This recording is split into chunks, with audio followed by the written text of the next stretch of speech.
Hello and welcome to a Talmud Israeli production. Today we'll review the highlights of this week's course of Daf Yomi study, Masechet Bava Batra, pages 152 to 158. Hoffman bet, 152.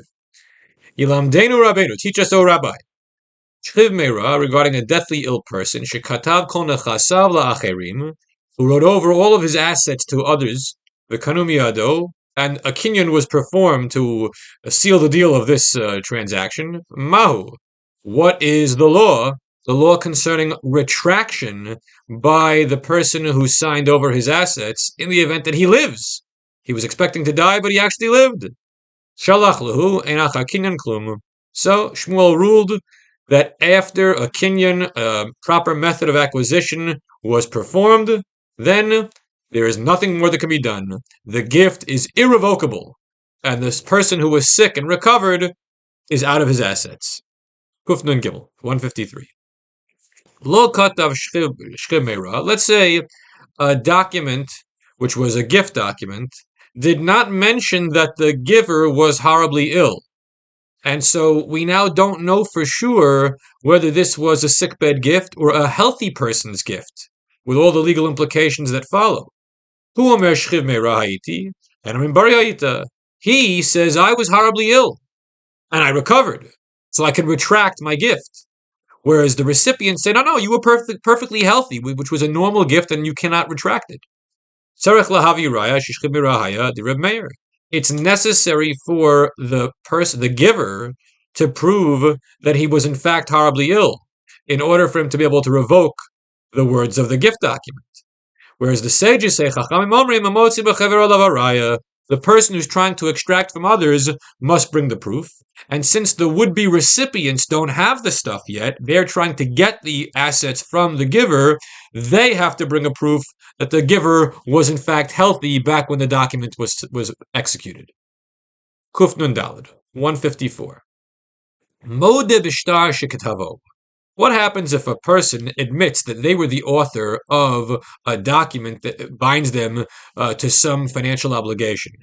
It's no longer necessary to try to do certification of the document, since after all, the party that loses out is conceding the point that in fact they wrote it and these obligations do exist. However, Rabbi Omer tzarech lekaimo. Rabbi says no, despite the fact that the person who would lose out money concedes the authorship of the document, still it must go undergo authentication, certification. Kuf Nun He, 155. Masa b'Bnei Brak. There was an incident in Bnei Brak, Shemachar b'Nichsei Aviv, regarding a person who sold some of the assets that had belonged to his father's estate. Umeit, and then this person died.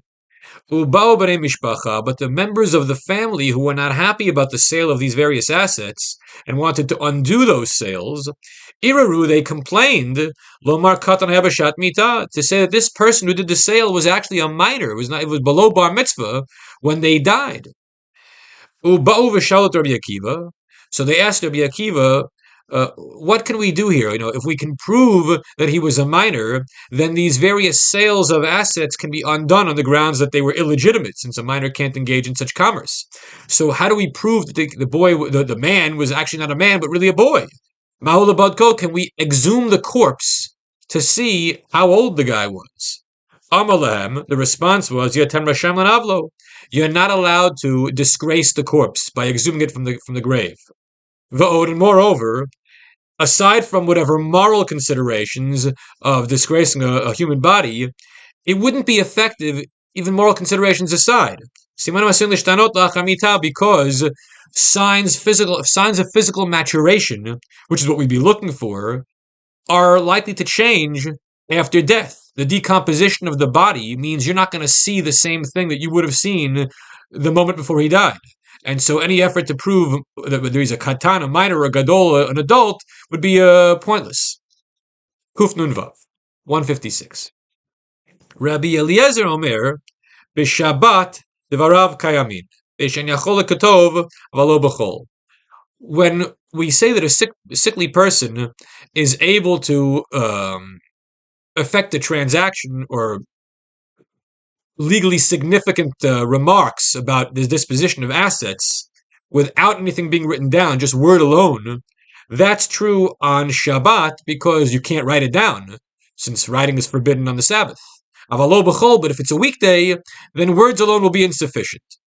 Rabbi Yeshua Omer b'Shabbat amru kal v'chomer b'chol. Whereas Rabbi Yeshua says, no. This rule applies all 7 days of the week. It's true on the Shabbat, and it's even more so true on a weekday. That the words alone, without written documentation, will be sufficient in the case of the Shriv Meirah. 157.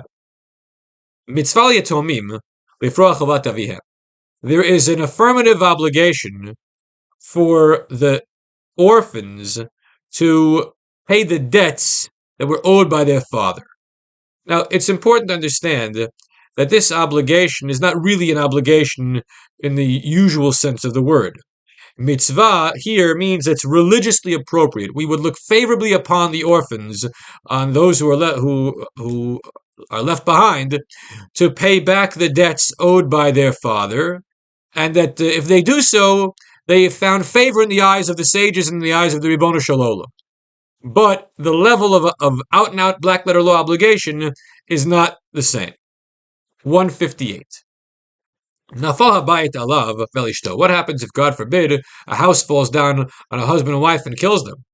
Yorshe habal omrim isha metarishon. The heirs of the husband would say, oh, the wife died first, and afterwards the husband died. This way, whatever the wife owned, which was going to be inherited by the husband, will now be going to the heirs of the husband. Whereas the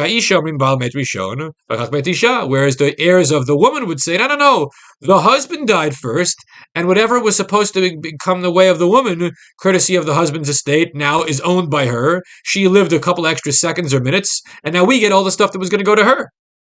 Each side is pursuing their claims vigorously, protecting their own interests, and asserting that the events happened according to what was beneficial to them.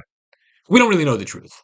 Beit Shammai says, let's just divide the whole thing in half. We don't know who died first. Divide the whole thing in half.